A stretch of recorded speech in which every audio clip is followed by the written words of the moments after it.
Let's head into the newscast with our top focus on Israeli election as the Israeli Prime Minister Benjamin Netanyahu's prospects for another term look uncertain after partial results projected no clear path to victory. As currently declared, Israel's Prime Minister is Benjamin Netanyahu. Netanyahu, a former Israeli Prime Minister, reappears in office, intimidating and striking. Additionally, it is breaking news from the Middle East that Benjamin Netanyahu was re-elected as Israel's Prime Minister. As it is for an event like this, many have asked, what does this mean and why would this happen? Those are valid concerns, but there hasn't yet been a solution that resembles the Israel of old. Rabbis of the Jewish faith appear to have the solutions, yet they are conflicted. A Jewish religious leader is referred to as a rabbi. Rabbi is a translation of the Hebrew word rab, which means teacher or master. Teaching and interpreting Jewish law and tradition is the responsibility of rabbis. Additionally, they oversee Jewish religious services and provide their congregation members with direction. Rabbis come in a wide variety of forms and hold varying degrees of power and duty. While some rabbis just serve as instructors, others are also elected officials, judges, or community leaders. Although a rabbi's position has changed throughout time, the fundamental duty of offering religious leadership and advice has remained constant. Moses' followers, who were in charge of passing on his lessons to the next generation, were the first rabbis. There was no systematic system of rabbinic ordination in the early days of Judaism. But as the Jewish population grew and spread around the globe, it became clear that there was a need for a more organized system of religious governance. In the 2nd century CE, the first official rabbinic ordinations took place. The Sanhedrin, a body of rabbis, authorized these ordinations. In ancient times, the Sanhedrin served as the top religious and judicial council for Jews. The function of the rabbi continued to change during the ensuing centuries. Rabbis participated more and more in Jewish society's political and social life. They were essential to the formation of Jewish law and custom. They also served as judges and community leaders. In the modern era, the role of the rabbi has changed once again. Rabbis are now responsible for leading Jewish religious services, teaching Jewish law and tradition, and guiding their congregants. They also play an important role in interfaith dialogue and outreach. There are many different types of rabbis in the modern world. Some rabbis are affiliated with specific denominations of Judaism, while others are independent. Some rabbis are full-time professionals, while others serve as rabbis on a part-time basis. Regardless of their background or affiliation, all rabbis share a common goal: to serve the Jewish people and help them live according to the teachings of Judaism. Some of the most famous rabbis in history are Hillel the Elder, Shammai, Akiva, Judah HaNasi, Maimonides, Shlomo Carlebach, Yitzhak Hutner, Abraham Joshua Heschel, and others. These rabbis have all made significant contributions to the development of Judaism. They have taught and interpreted Jewish law and tradition, led Jewish religious services, and guided their congregants. They have also played an important role in the social and political lives of the Jewish people. Rabbi is a respected and important title in the Jewish community. Rabbis are seen as religious leaders and teachers who are dedicated to helping their congregants live according to the teachings of Judaism. They play an important role in the preservation and transmission of Jewish law and tradition. Some contend that Benjamin Netanyahu is the fulfillment of the two-stage approaching Messiah, the Messiah ben Yosef and the Messiah ben David. While some think that his reappearance heralds the arrival of the Messiah, if you find it strange, you'll have to know that certain Jewish rabbis have said that he previously met with the Messiah, and that allegation dates back to September 29, 2002. This is significant because if it occurs, the Antichrist coming prophecy will be realized. We will go through everything related to this development in Israel and what it implies for the rest of the world in detail in this video, since we can tell from the interaction that this specific Messiah is not the Son of God, Jesus, whom the Bible instructs us to anticipate. Rabbi Menachem Chenderson and Rabbi Yittif both foretold decades ago that Benjamin Netanyahu would be re-elected and that he would be the last prime minister of Israel until the advent of the Messiah in a piece written before Netanyahu's re-election. It's not new, despite how it might seem. It is now the new hope for ultra-Orthodox Jews. Since its proclamation, many still hold its belief tight in their hearts. Israel's last round of elections on November 1st, 2022 still looked positive for Netanyahu, showing Israelites even won it. Under 30 Israelis and Palestinians have spent the majority of their lives under Benjamin Netanyahu's leadership as Israel's prime minister. King Bibi, as he is often referred to by admirers and detractors alike, was first elected prime minister in 1996 at the age of 46. Since then, he has never been far from a position of authority, and he is set to leave that position at the age of 71. He broke multiple records throughout his 15 years in office, 12 of which were consecutive. Netanyahu was younger than Israel's first prime minister, David Ben-Gurion, became the leader of the country for the longest period.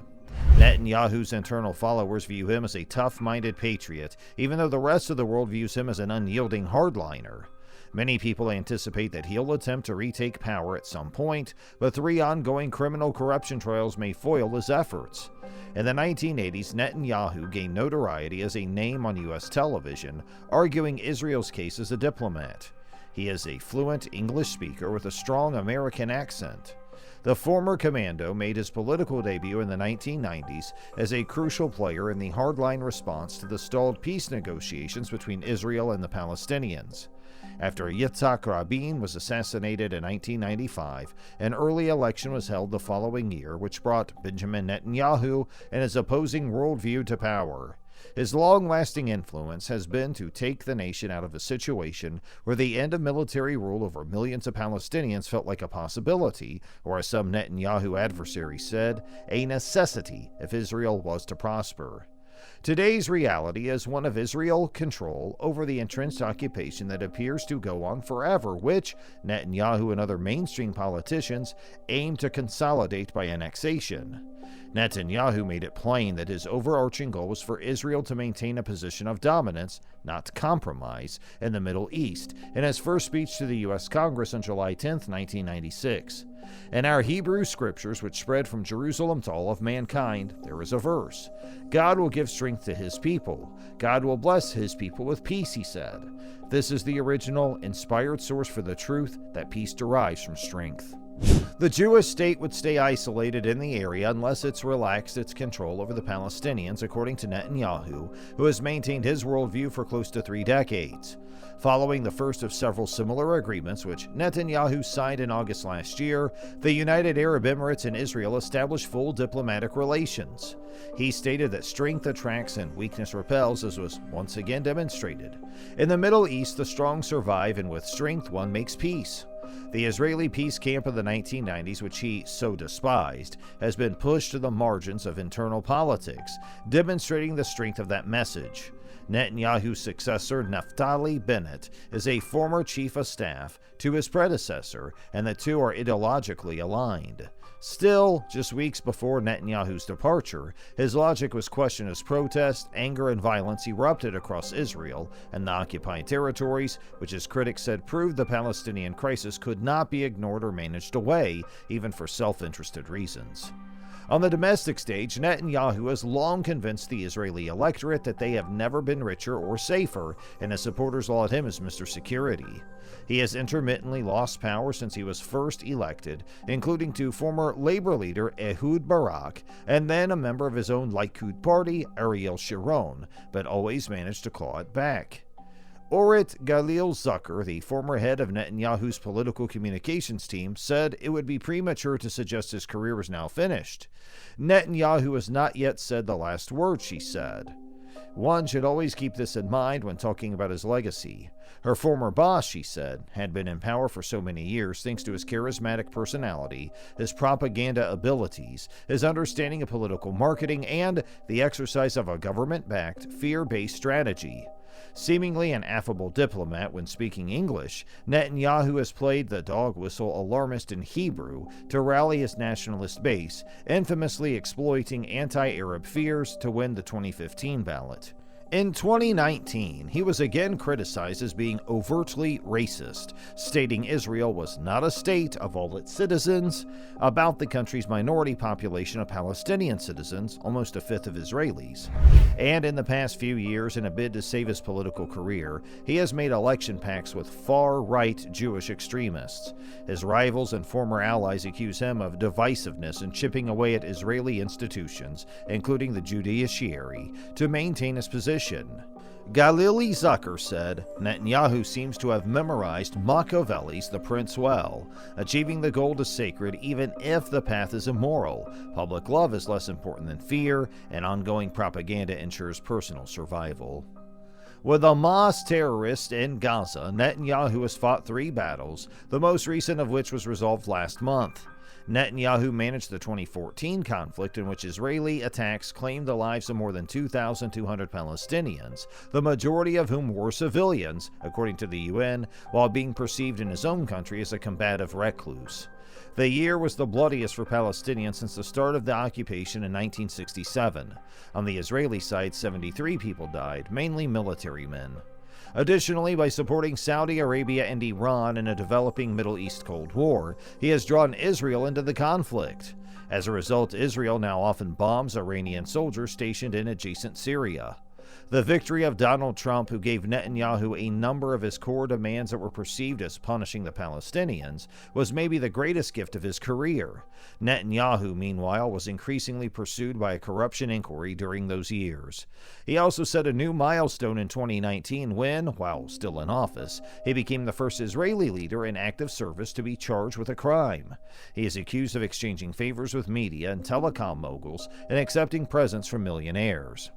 Netanyahu has resisted leaving office, in contrast to one of his predecessors, Ehud Olmert, who did so once it looked like he would be charged.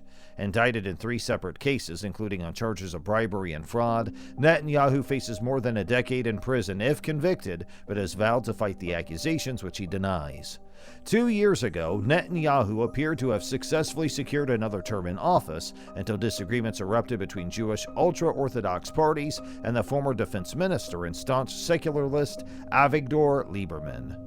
Ultimately, the prime minister was unable to bring the two sides together and his right-wing coalition collapsed. A video clip depicts a well-known Jewish rabbi urging Netanyahu to take more steps to secure the speedy ascension of the upcoming Messiah. It appears as though certain citizens of the country want it, as the Bible claims. Benjamin Netanyahu, who will become prime minister, inked a coalition agreement with the extreme right wing of religious Zionism after his party garnered the most votes in the most recent elections. What might this imply? Furthermore, Netanyahu and the arrival of the Jewish Messiah are connected. To be clear, Jesus Christ was not involved in this at all.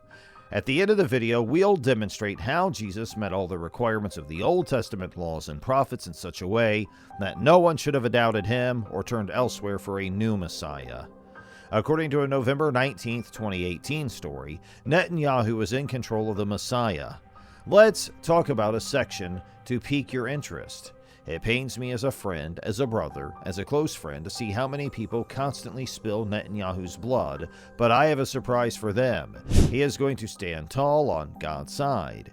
He has a promise from the Rabbi, and he is going to make it through this. We have seen it happen up until now, and that is how it is going to be as well. He will make it through this, and we will continue, and I hope we will be able to hand his keys over to Messiah, the Messiah, and will have complete and true redemption. If you're still doubting, there's another article from 2018 for your corroborating this, and it says, Netanyahu will hand the scepter to Messiah, the son of David. The Jewish Messiah's often spoken words are intended to foster a favorable opinion in the listener. However, we'll assume that's not the case. It more or less refers to the Antichrist. Even the Bible acknowledges that the Antichrist won't necessarily be a flawless imitator of the real Christ who subsequently leads the world astray, but rather a figure who represents the antithesis of him. Furthermore, Netanyahu appears to be the fulfillment of the prophecy that he would be brought into the seat of authority by someone who controls the keys. We have described the 2 phases of the Jewish messiahship in the same video. The first phase is referred to as Messiah ben Yosef, and it is a commonplace practical procedure procedure that involves bringing back exiles and establishing Israel's territory. The restoration of the Davidic monarchy and the construction of the Third Temple are two aspects of the second stage that are more closely related to the supernatural and are frequently addressed in the Bible. Additionally, it is said in the Shema that Jonathan will eventually become the Moshiach ben Yosef Messiah reincarnation from the Joseph family, although he will ultimately serve as Messiah ben David's secondary successor. David's incarnation will carry out his pledge to act as David's second in command by coming from the house of David. Meanwhile, within Messiah ben Yosef, there will be two divisions, and Rabbi Shirdi has attested to it by saying this is a leader in the material world, and this, as we have seen, is being fulfilled by Netanyahu. There is also a spiritual ben Yosef, whose function is to prepare the world to receive the light of Messiah ben David. Have you made the connection yet? As you can see from their past, they have created several messiahs who do not adhere to either scriptural or even Torah teachings. The Bible's prophecies about everything, however, are what stand out the most. This corresponds with the arrival of Jesus in the world and his declaration in Matthew chapter 10, verses 5 and 6, when he declared he had been sent to the lost sheep of Israel, even before Netanyahu saw the light of day. Now that we know, the house did not accept him and even crucified him, but not before God showed love to the non-Jews. The New Testament focuses mostly on this. In the same manner, the Antichrist will come, and it will be to the lost sheep of Israel. Since Jesus has come, the lost sheep of Israel in this case are those who still reject Jesus and do not accept him. They will naturally gravitate towards the Antichrist, since that is what the Bible promises will happen. Jesus himself narrates this in John chapter 5, verse 43. I have come in the name of my Father, and you do not receive me, but you receive him if he comes in his name.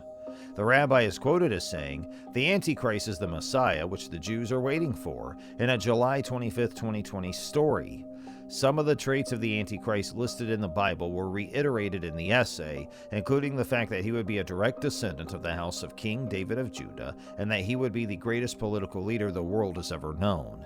He will lead the Third Temple's reconstruction, revive the Sanhedrin, and unite the people of Israel. The Antichrist must be a Jew and a Davidic ancestor, it emphasizes further. The same idea is expressed by the Apostle Paul about the Antichrist in 2 Thessalonians chapter 2, verse 4. The son of perdition, the Antichrist, will sit in the temple, claiming to be God, and he will use that to lead the people astray. This final viewpoint is held by Rabbi Mario Mourinho, the founder of the Messianic Jewish Shema Israel congregation. However, the Antichrist may not be any of these. He is capable of playing the role of the Mahdi of Islam, serving in politics, or engaging in other activities. The present trend in Israel seems to imply a low probability of any of them, yet he may even be an extraterrestrial from space who will rule the globe. It is quite difficult to dispute that the Antichrist would originate in this region of the world, given what we know about the Bible, particularly the fact that it speaks to Jews the most and the widespread quest for the Messiah among Israelites of all theological persuasions today. We shall provide support for the Messiahship of Jesus that we mention. Let's do it for a moment. He was said to have sprung from King David, and by virtue of his birth he was. He was born in Judea's Bethlehem. Significantly, God, in his kindness, revealed the future Messiah via several symbolic occurrences, but the Orthodox Jews of this time and those who followed him did not accept him as the promised Messiah. They were probably expecting him to be born a king or born in any place, not rural, and there was to be a sign on him that would proclaim his messiahship outrightly. The second significant one is that he will construct a new temple, although it was right to presume that this referred to actual Jerusalem, as demonstrated by the Pharisees' argument. But this is not how God intended things to be done. It was only a representation of our bodies. This is confirmed by the Apostle Paul in 1 Corinthians chapter 3, verse 16. Your body is the temple of the Holy Spirit, and here we come to the Jewish people's most despicable one, a dying Messiah. According to legend, the Jews desired a Messiah who would lead them in global conquest. During this period, it was highly expected, especially when the Romans began to be brutal towards them under their iron rules, and they, having known freedom for so long, felt they should be freed. It was once impossible to imagine that a Messiah would not take care of that issue for them. Yet, as we already discussed, Jesus came to address spiritual issues more than physical ones. According to Hebrews, Jesus came to defeat the one who holds the power of death, and to defeat death for all of us, both of which he accomplished. These are unknown. Jesus is the last Messiah as a result. Although it is unclear if Netanyahu is the Antichrist, one thing is certain: there is a widespread longing in Israel for a Messiah who cannot be Jesus Christ. Now, this video has come to an end. We thank you for watching. Please like, comment, and share for more information from us.